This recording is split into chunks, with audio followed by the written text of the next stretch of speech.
is to survey a little more of the historical side of alchemy, this time by paralleling the rise of alchemical traditions in North Africa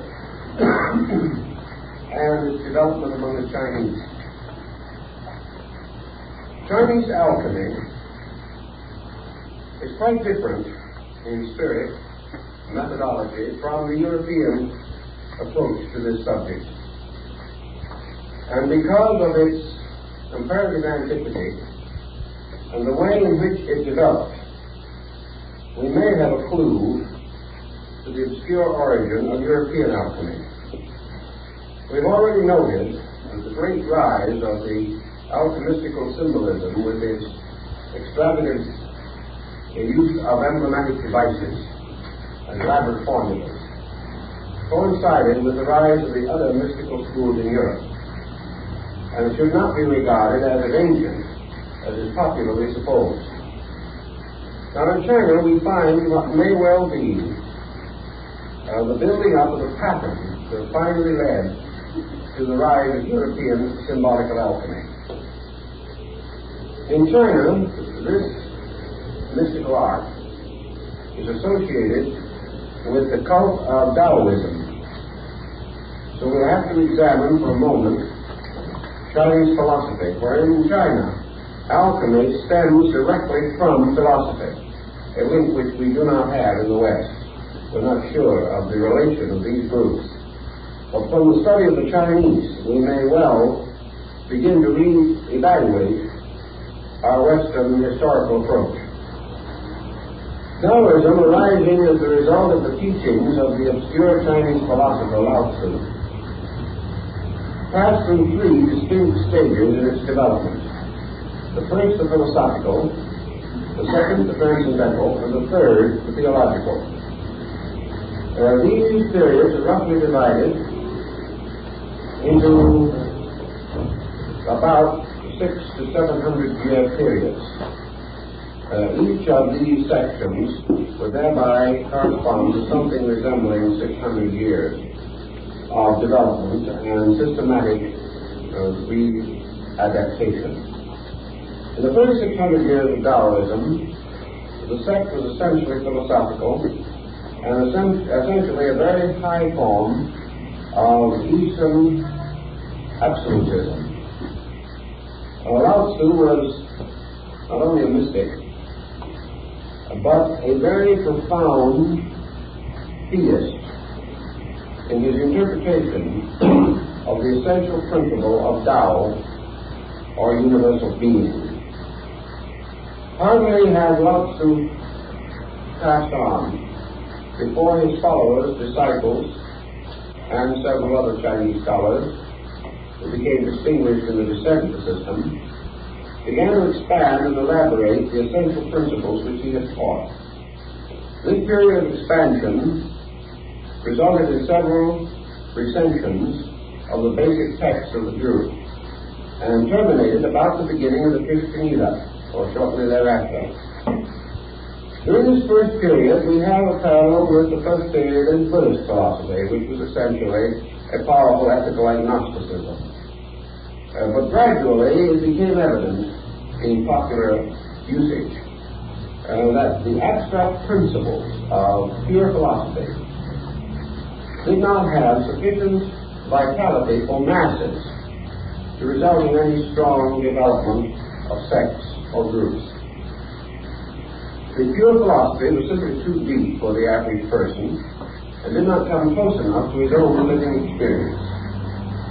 Therefore, the gradual transition took place, in which a series of compromises by interpretation increased the romanticism of otherwise abstract mystical learning. So beginning around the 1st century AD and continuing till the 5th, 7th century, Taoism passed through what we would call a transcendental or purely metaphysical period. And it was in this period that alchemy arose among the Chinese. And it arose among these Taoist monks and scholars and sages who began to think as much in this manner concerning the essential teachings of the original master, the ancient master. If universal consciousness, which was the goal, was to be achieved by man, then there must be certain methods or means whereby this consciousness can be more closely associated with the human being. And the Taoists, taking the attitude based upon a very brief statement in the Tao Te Ching, came to the conclusion that Tao, or the universal life agent, the universal principle, existed in everything, but was more abundant in some things than in others.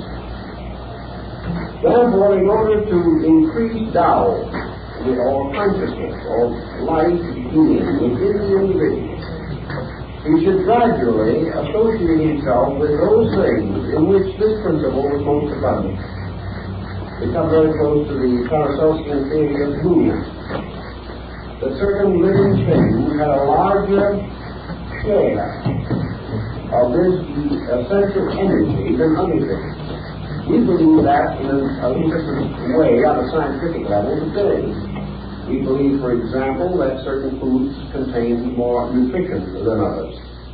And to the Chinese, nutrition, the essential element of nutrition, or basis of it, was Tao, or life. Therefore, we are a little bit unhappy today over overly refined sugar and overly refined flour and various homogenized dairy products, because we doubt their vitamin or vitality content.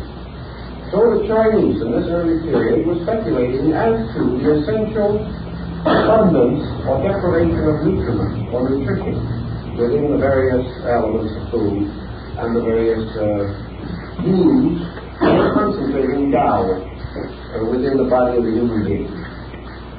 So we began to speculate like this: what are the principal ways in which energy can come to the person and be distributed throughout his body and nature, so that he may unfold or grow or come nearer to the full expression of his Tao content? And the Chinese came to several conclusions. They divided this field into three essential parts.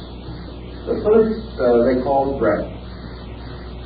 Now, the moment they began to talk about Tao and breath, they began to come very close to the yogic systems of India. They held in China that Tao was in the air, and therefore that to inhale was to accept Tao into yourself. This is the breath of life, or the living breath.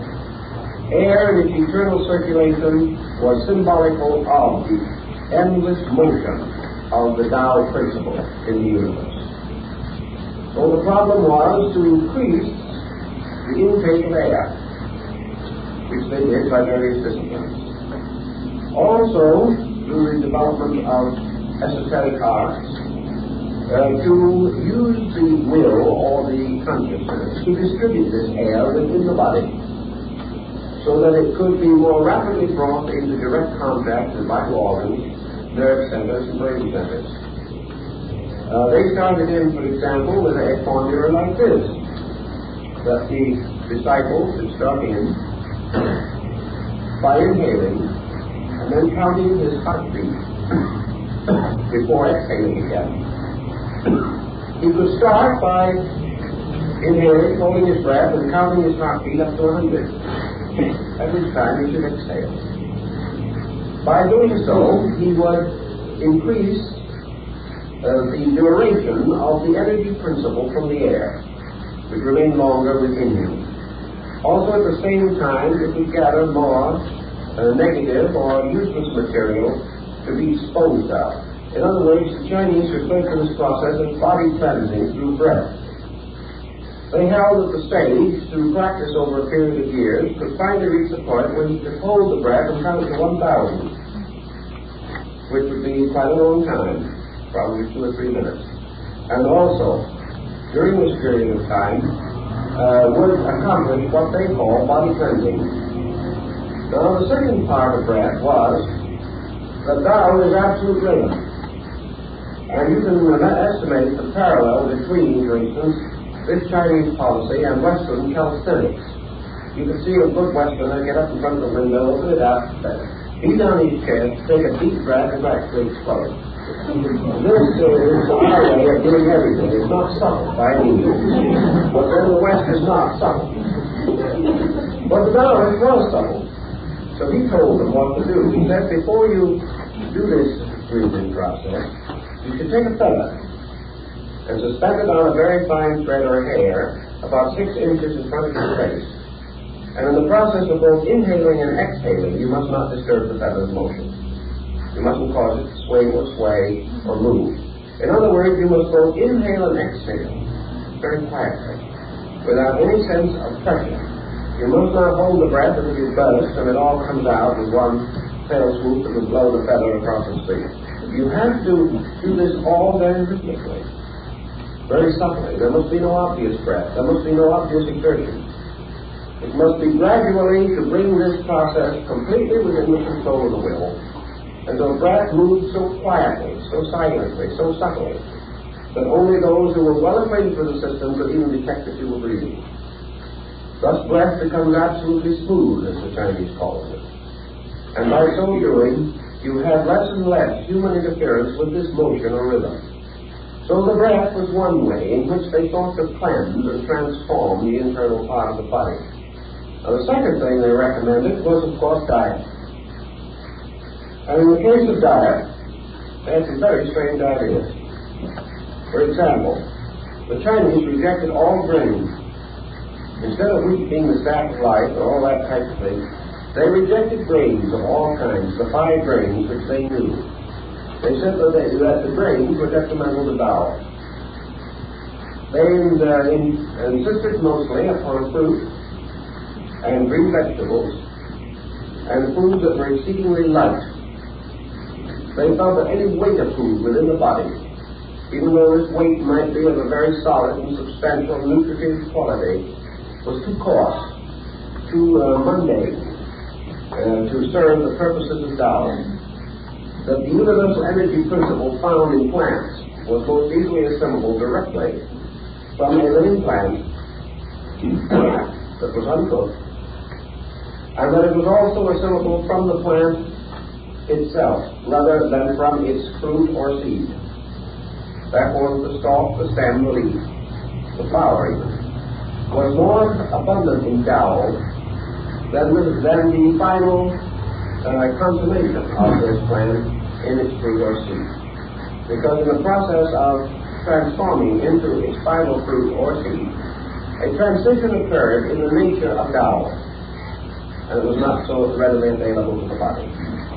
Thus the Chinese held that universal life could be quickly taken in to certain types of plants and plant life. And in their mystical speculations, they listed a number of food products which were desperately powerful in this element of Tao. Now, the third phase of their research dealt with what they call discipline. Having used breath as one means, having used food intake as a third, as a second, the third was the actual use of the mind and the consciousness itself to draw or collect Tao. We then come in again to a very mystical expression of their concept or doctrine. Not only did they use the attention of consciousness to draw this energy, but they then moved this consciousness throughout their own bodies, directing Tao and distributing it by a voluntary action of the will. But whether it was the food or the breathing or the consciousness, it all had to be very rhythmic, very subtle, with a minimum of action of any kind, a floating of life upon the surface of action. Never for a moment this tremendous intensity with which we associate activity in the West. Now the purpose of these 3 disciplines was the achievement of the mystery of immortality. And this corresponds very largely with the Western alchemical concept of the elixir of life. This mysterious substance that if properly prepared and properly used would prolong life indefinitely. The Chinese have an old character who lived, according to their records, probably around 1,000 years BC, who is their equivalent to Methuselah. He's supposed to have lived 800 years. And he's supposed to have lived almost entirely on Tao. In other words, he was maintained by an invisible energy in the air. And these Chinese scholars were quite confident that by means of a complete adjustment of their own bodies, their minds, their emotions, their diet, their breath, their thoughts, a complete adjustment with Tao or universal life, that if they could become like immortality, they would be immortal.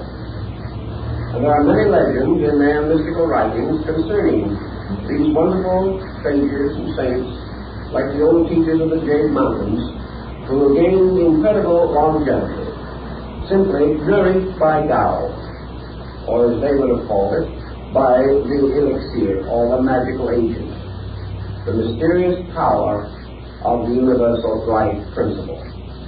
Even the Chinese use the term medicine, or substance, or elixir, to represent this Tao, or free energy in space. Now this approaches on a level of principle very close to European alchemy, except that yet we are not catching very many of the alchemical terms as we know them. The Chinese term for universal medicine is very similar to the alchemical. But we do not have the paraphernalia, we do not have the retorts and the bottles, we do not have the laboratory and the bellows, and we do not have the elaborate alchemical or chemical formula symbolism which we have in Europe. But the end to be attained is almost completely the same.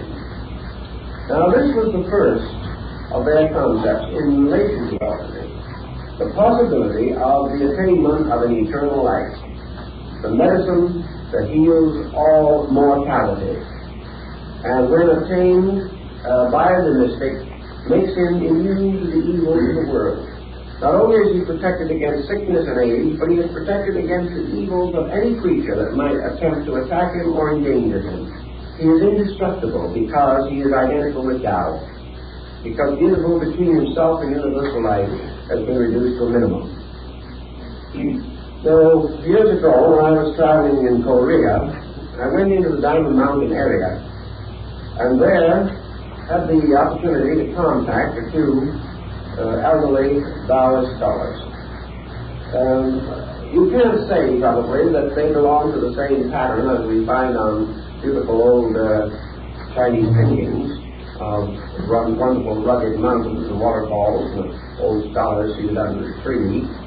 They did not have quite that amount of glamour, but from these men themselves and from legends and lore in the community, we could get a pretty good picture of how things were 1,000 or 1,500 years ago, because change is slow in those countries. It was a well-tested records in that region that many of these old scholars were about 100 years old, and in probability they were. And one look at them would well testify to extreme longevity. There were rumors that some had reached 150. And while there was no particular point of the fact that they would ever be immortal, they certainly had exceeded the average person's span of life. They had extended usefulness. Most of them did not require any of the aids that we need in order to keep functioning even at 70 or 80 in our way of life.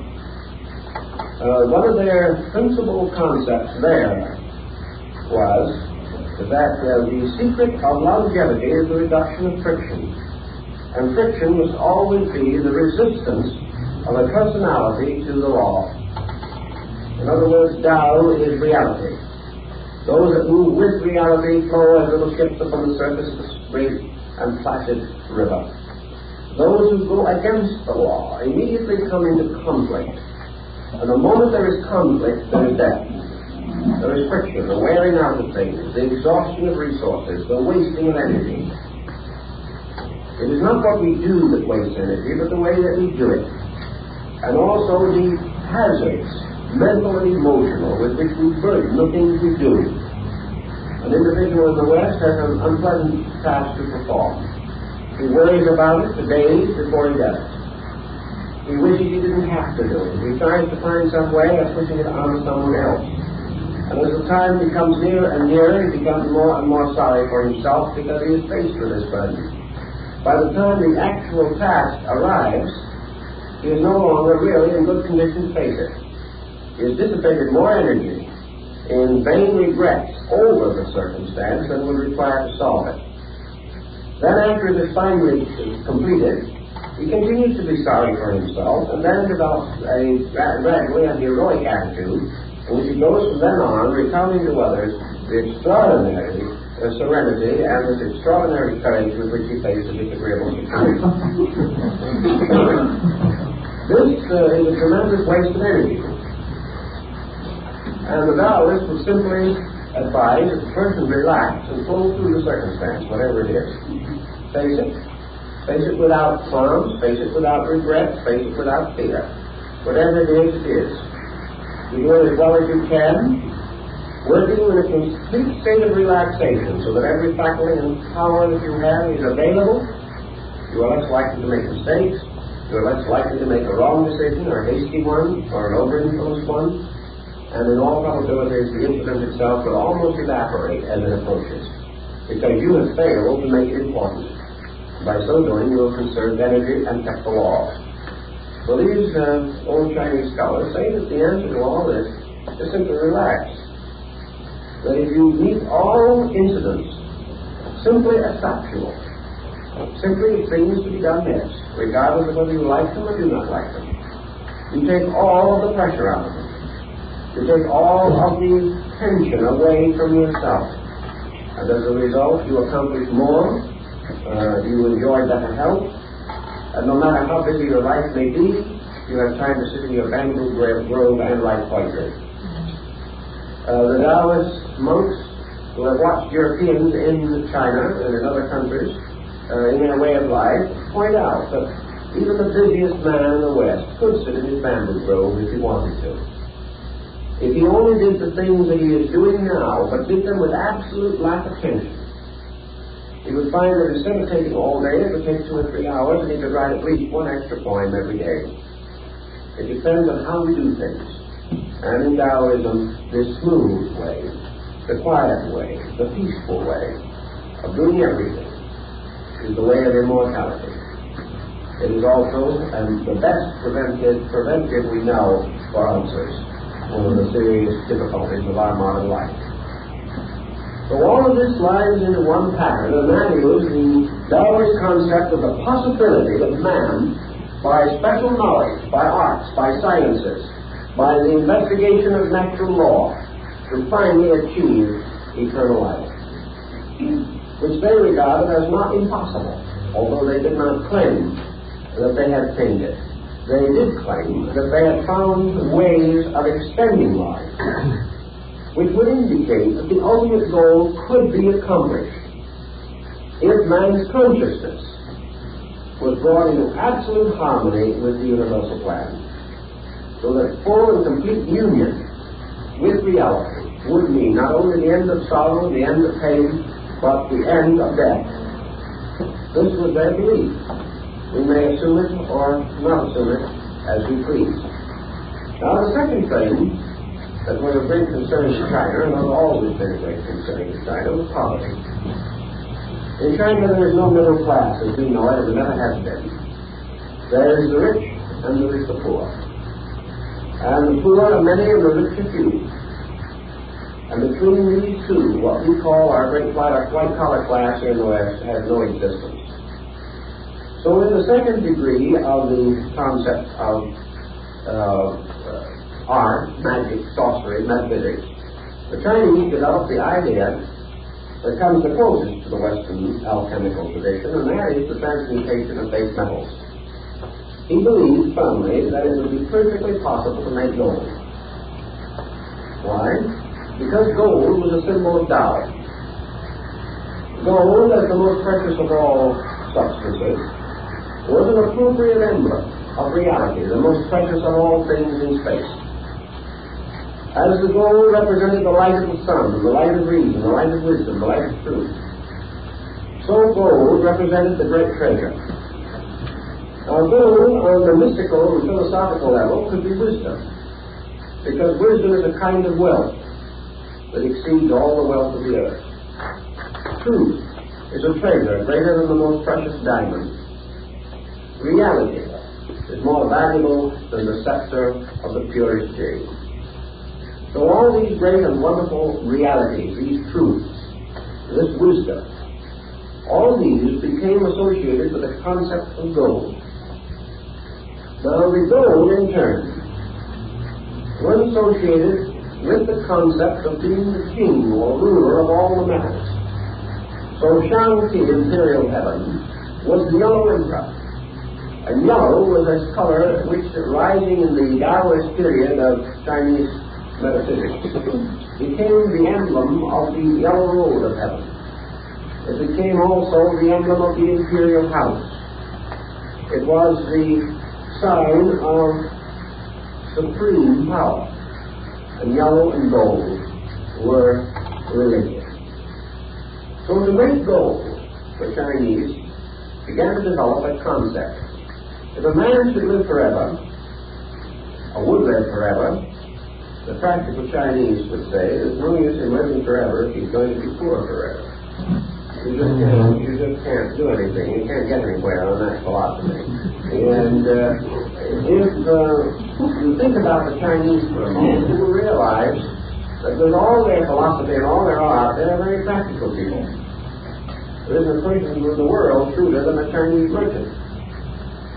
Now, in China, of course, a well-fed person who shows a reasonable amount of rotundity is regarded as almost approaching a divine estate because there are so few of them. Therefore, one of their basic symbols for happiness in this world is to be fat. The fat person is happy because you cannot be fat without having something to eat. And in China, an individual who has something to eat is a superior man. He not only is most fortunate, but he must be most clever, or he wouldn't have found a way to get something to eat. The worldly wisdom, worldly power, worldly affluence, all has to do with food. And food, in turn, all has to do with money. So on the physical plane, the Chinese, being always a practical man, instead of doing what some of the Western religions have done, and that is develop methods of meditating for prosperity, he started to go into the transmutation of metals. And, believe it or not, way back in that period, the Chinese hit upon mercury as being the most important metal or element in connection with their transmuting process.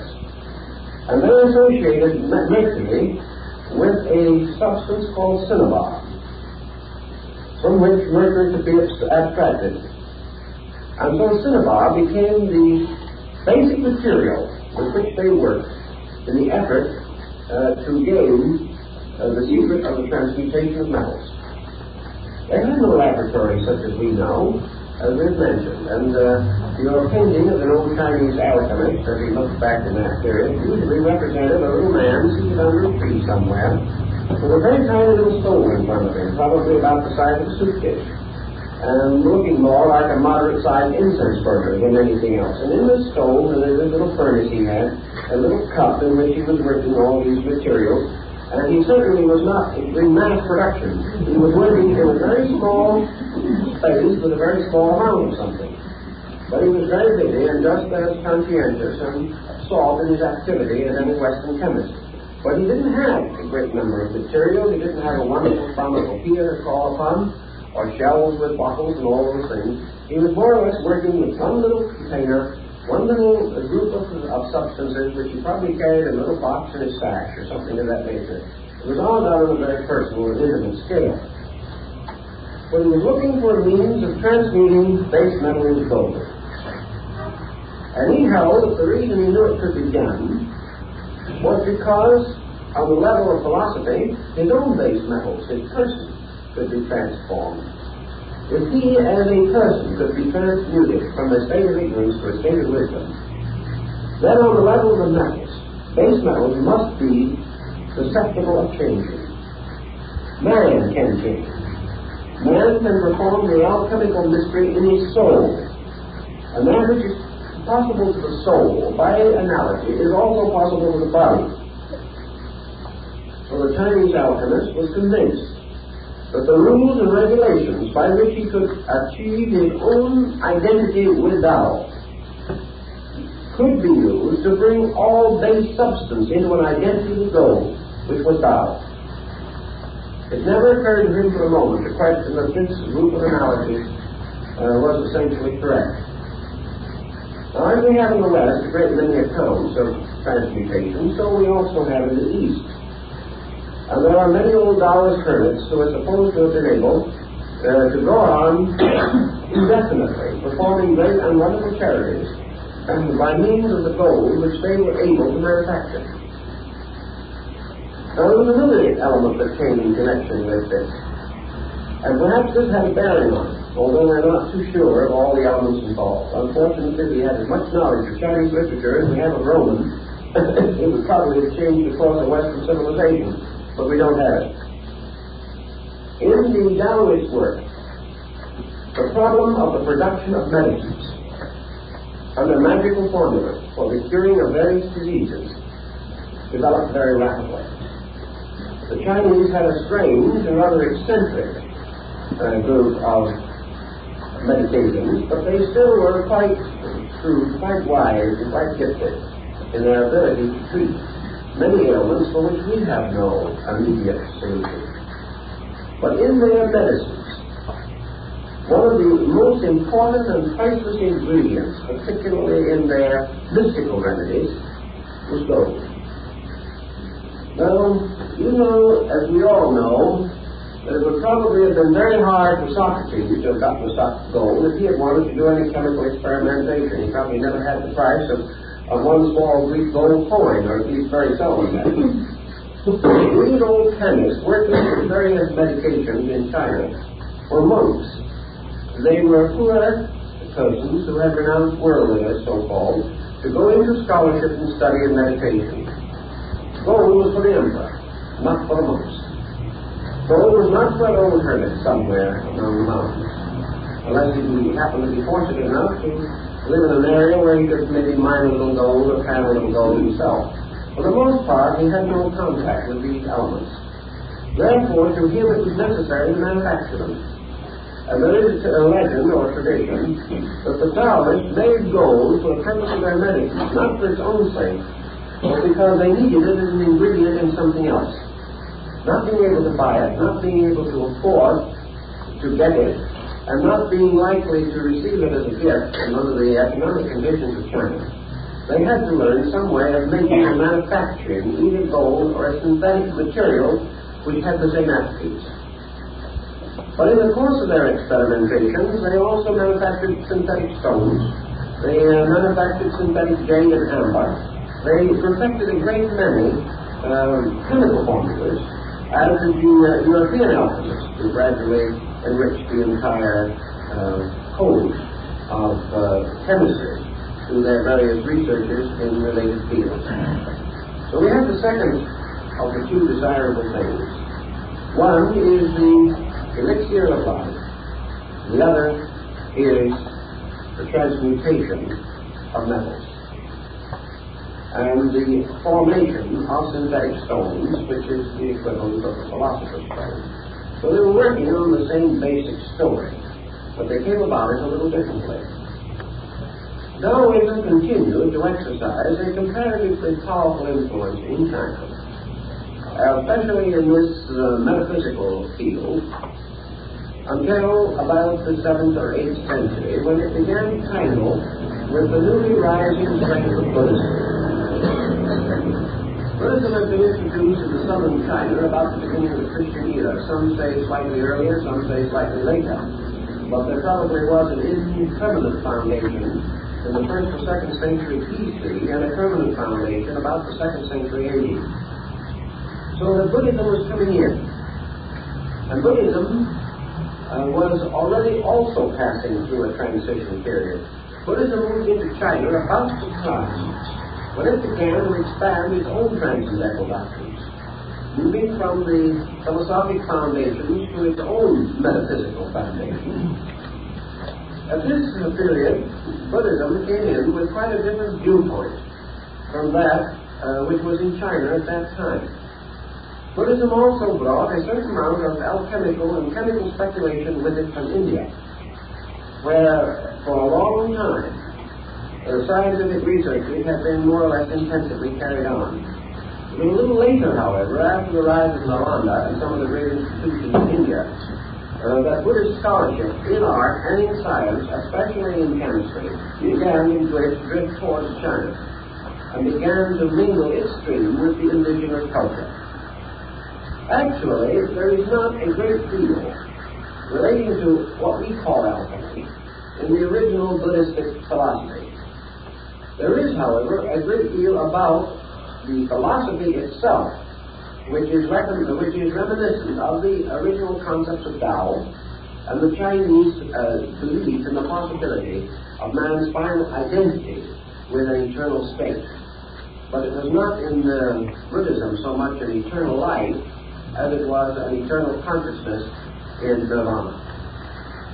But in its transition from one part of the world to another, in the gradual rise of what is called the Northern School, or the Kala Chakra, Buddhism began to take on a great deal of transcendental culture. Until by the time it was centered in the northern group, the rise of Lamaism in Tibet, and the rise of the Great Vehicle, and the Pure Land sect in China, there was a lot of speculation going on, a lot of metaphysics drifting into the Buddhist philosophy. Buddhism, much like Gnosticism and Neoplatonism, had an absorbing quality about it. And when Buddhism struck the alchemical tradition in China and in adjacent countries where this tradition was developing, it immediately accepted it and imposed it upon its own doctrine. So that there came to be an alchemical or alchemistical interpretation of Buddhism also. And this particular phase of the subject is still very largely taught in the colleges of the allot sect in Tibet. And these colleges, among their other magical rituals and magical studies, include the transmutation of metals, the development of a universal medicine, and the indefinite prolongation of life. Now, all of these ends, as they were developed in the Chinese, would be rather inconsistent with Buddhist philosophy. But when Buddhism moved into a strange area where other philosophies were already present, it became mingled with them in a kind of alchemy of its own. And as a result, there are many doctrines now to be found within the northern Buddhist schools especially that have very little in common with the original teachings of Gautama. They represent the minglings of traditions from one school to another. Working with this, and going even into Japan, where Buddhism and other groups, and even Shinto, have some alchemical tradition, we gradually observed the Eastern group to be concerned with alchemy or chemistry almost entirely on the level of a means or a method for accomplishing one of the three great purposes of European alchemy. And the two we have mentioned, namely eternal life and wealth, has a third added in the course of time. And that third is the gift of vision. It was very important in these systems that the neophyte or the disciple should eat of the peach of eternal foresight. In other words, the power of immortality implied with it also a complete and eternal knowledge of all things happening everywhere, an ability to mentally announce the future, to examine into the deepest secrets of the world and of life. And therefore there had to be some mysterious elixir of vision by which the entire mystery of life could be unfolded to the fortunate possessor of this wonderful substance. There's another interesting phase of this in the Taoistic concept that also mingled later with Buddhism, and that is that somewhere in the mysterious hinterland of things there is a place where the genii, or the spirits, or the immortals dwell. There is a mysterious, fabulous land far beyond the reach of the average person. And here, the wonderful beings whom we see in little figures of porcelain and bronze and wood today were supposed to have an actual existence.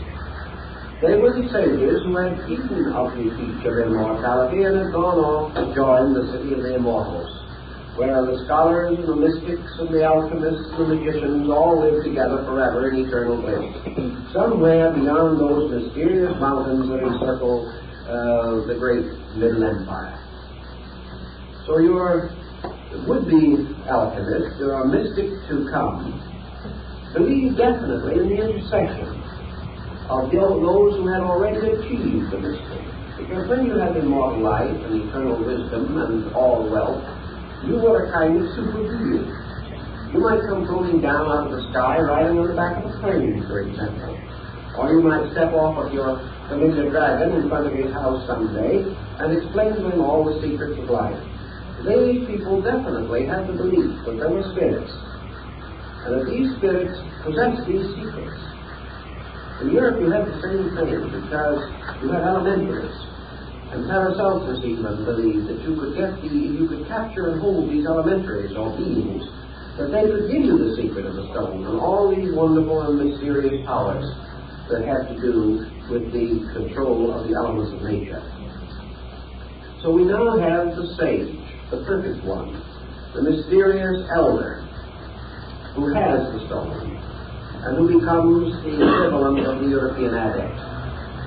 And the Taoist adepts are these wonderful, pleasant-faced old gentlemen with long beards and high foreheads.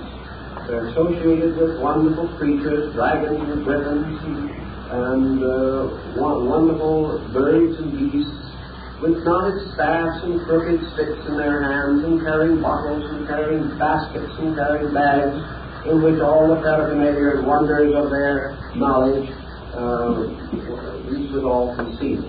Sometimes the genii would sit down on the bag, and the bag would float up in space with him. It was anything you wanted. It was magic. And in this second period of Taoism, everything was magic. And magic also could cause you to communicate with these beings. And these beings could take you to the city of the gods, and there they could teach you this mystery of the stone. They could give you the secrets and formulas that you had sought for so desperately and so patiently through the years. So this phase of the alchemical tradition in China paralleled very closely after Europe. The beings in Europe were not quite so fantastic, but the essential principles were the same. But it was possible for you to receive instruction from a master of the art who had already achieved this. Because in alchemy, it's perfectly possible for you to share knowledge. You lose nothing by it, the other person gains. But his gain is not your loss. Therefore, there is no particular reason why you shouldn't help him. In China, then, we have all of this tradition building up and growing and developing. And it finally comes out to us after maybe 2,000 years in what we call today flower arrangement.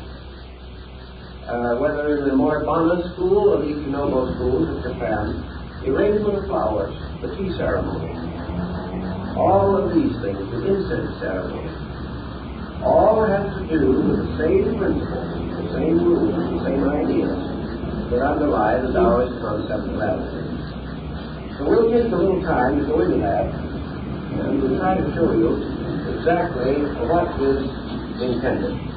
Now we mentioned in the Western tradition the presence of three essential elements, which must be united or brought together in the mystery of the stone. In the West they're called the king and the queen and Mercury, or sulfur, salt, and mercury. Now in the Chinese concept, the sulfur is called heaven, the salt is called earth, and the mercury is called man. And the great triad in Chinese philosophy, and it finally came into European thought also, is the triad of heaven, earth, and man.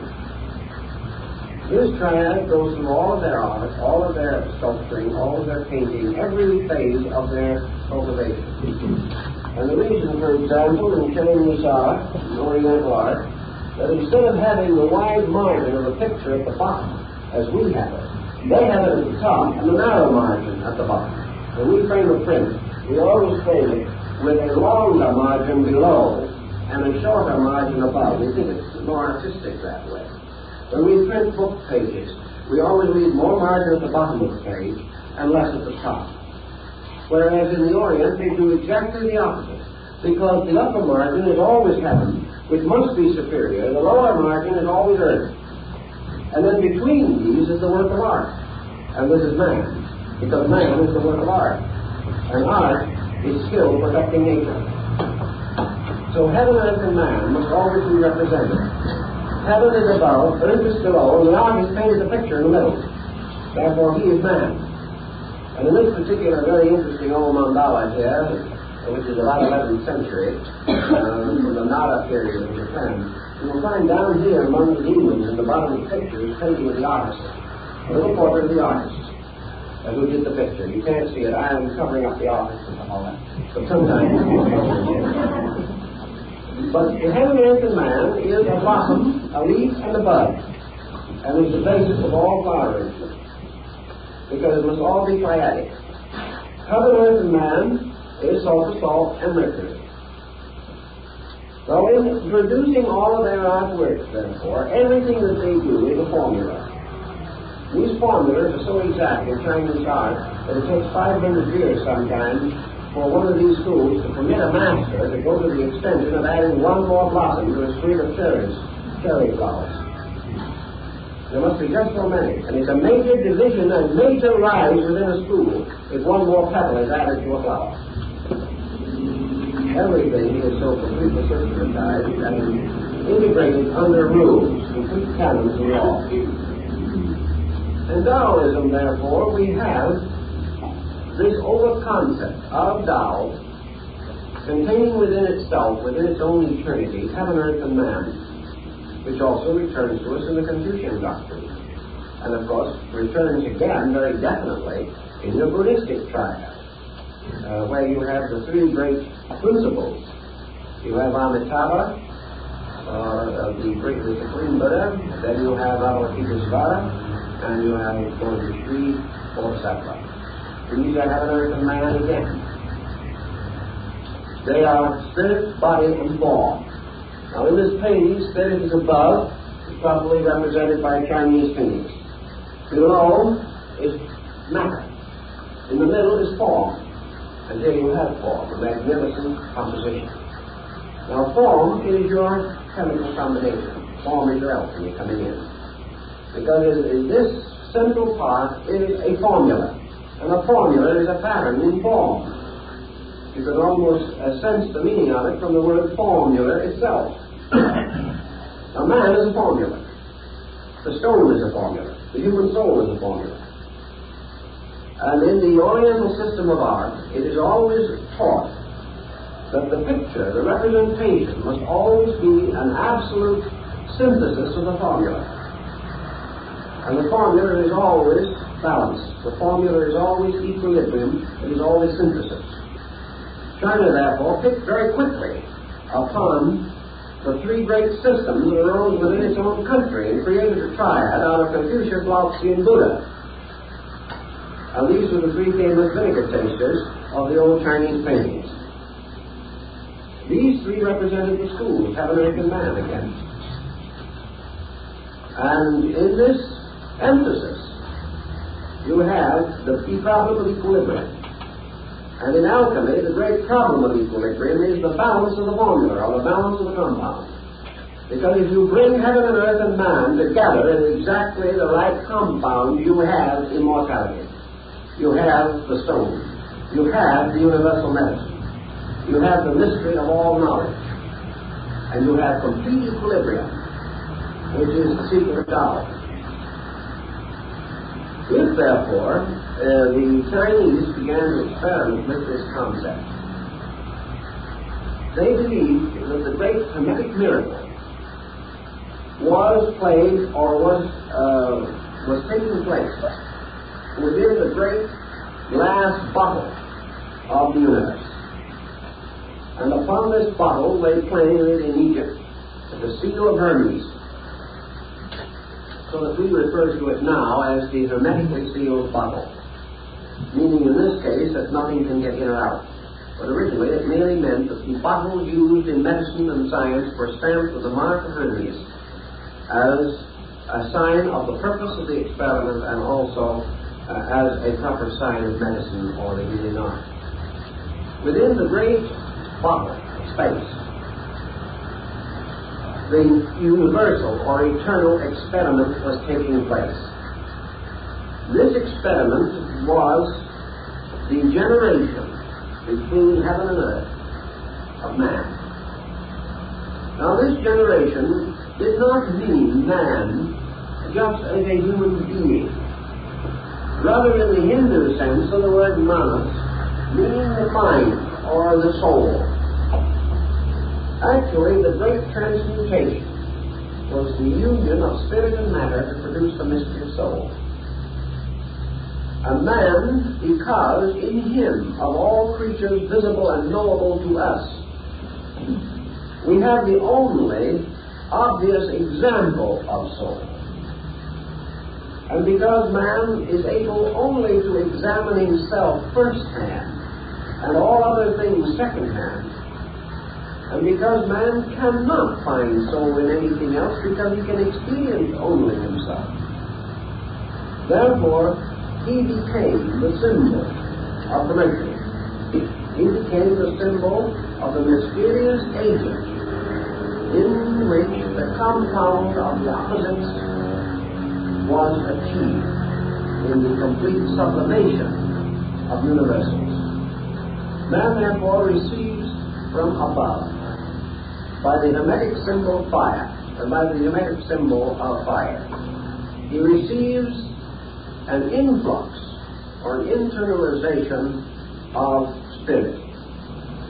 From the earth beneath him, he receives the ascending influx of matter. Therefore, he has a body derived from the elements and a spirit derived from the stars, as Paracelsus said.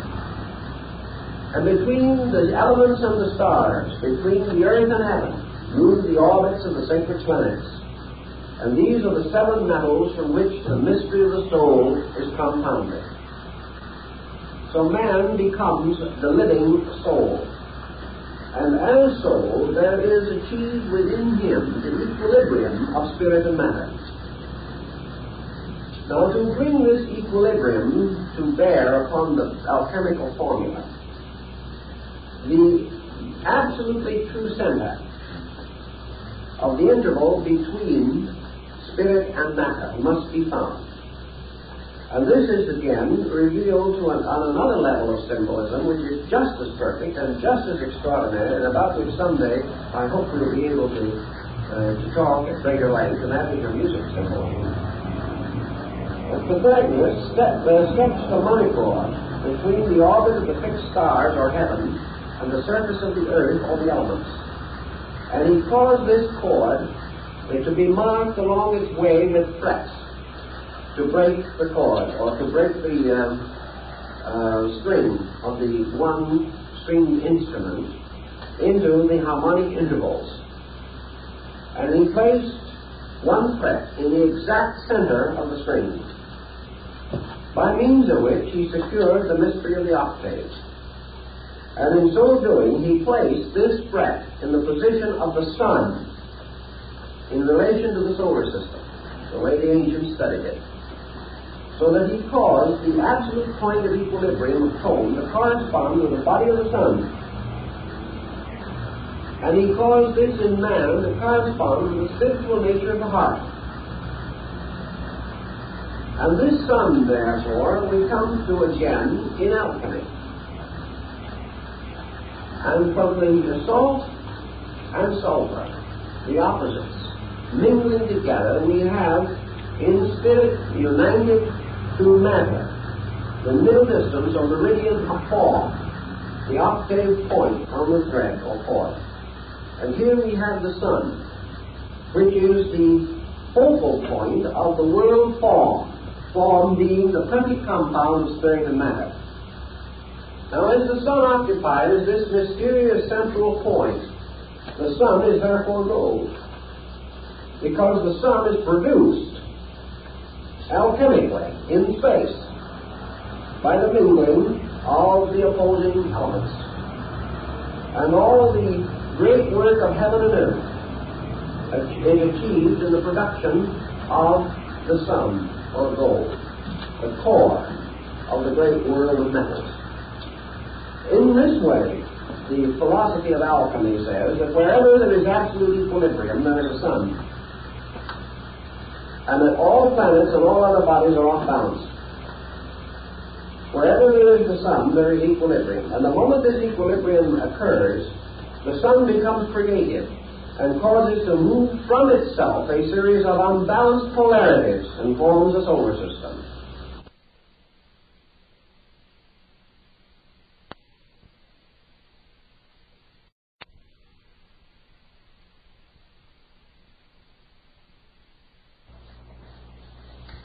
This evening we have several minor tasks to perform, one of which is to survey a little more of the historical side of alchemy, this time by paralleling the rise of alchemical traditions in North Africa and its development among the Chinese. Chinese alchemy is quite different in spirit, methodology, from the European approach to this subject. And because of its comparative antiquity and the way in which it developed, we may have a clue to the obscure origin of European alchemy. We've already noted that the great rise of the alchemistical symbolism with its extravagant use of emblematic devices and elaborate formulas coincided with the rise of the other mystical schools in Europe, and it should not be regarded as ancient as is popularly supposed. Now in China we find what may well be the building up of a pattern that finally led to the rise of European symbolical alchemy. In China, this mystical art is associated with the cult of Taoism. So we'll have to examine for a moment Chinese philosophy, where in China alchemy stems directly from philosophy, a link which we do not have in the West. We're not sure of the relation of these groups. But from the study of the Chinese, we may well begin to re-evaluate our Western historical approach. Taoism, arising as a result of the teachings of the obscure Chinese philosopher Lao Tzu, passed through three distinct stages in its development. The first, the philosophical, the second, the transcendental, and the third, the theological. These periods are roughly divided into about 600 to 700 year periods. Each of these sections would thereby correspond to something resembling 600 years of development and systematic readaptation. In the first 600 years of Taoism, the sect was essentially philosophical and essentially a very high form of Eastern absolutism. Lao Tzu was not only a mystic, but a very profound theist in his interpretation of the essential principle of Tao, or universal being. Hardly had Lao Tzu passed on before his followers, disciples, and several other Chinese scholars who became distinguished in the descent system began to expand and elaborate the essential principles which he had taught. This period of expansion resulted in several recensions of the basic text of the group and terminated about the beginning of the Christian era, or shortly thereafter. During this first period, we have a parallel with the first period in Buddhist philosophy, which was essentially a powerful ethical agnosticism. But gradually, it became evident in popular usage that the abstract principles of pure philosophy did not have sufficient vitality for masses to result in any strong development of sects or groups. The pure philosophy was simply too deep for the average person and did not come close enough to his own living experience. Therefore, the gradual transition took place, in which a series of compromises by interpretation increased the romanticism of otherwise abstract mystical learning. So beginning around the 1st century AD and continuing till the 5th, 7th century, Taoism passed through what we would call a transcendental or purely metaphysical period. And it was in this period that alchemy arose among the Chinese. And it arose among these Taoist monks and scholars and sages who began to think as much in this manner concerning the essential teachings of the original master, the ancient master. If universal consciousness, which was the goal, was to be achieved by man, then there must be certain methods or means whereby this consciousness can be more closely associated with the human being. And the Taoists, taking the attitude based upon a very brief statement in the Tao Te Ching, came to the conclusion that Tao, or the universal life agent, the universal principle, existed in everything, but was more abundant in some things than in others. Therefore, in order to increase Tao, or consciousness, or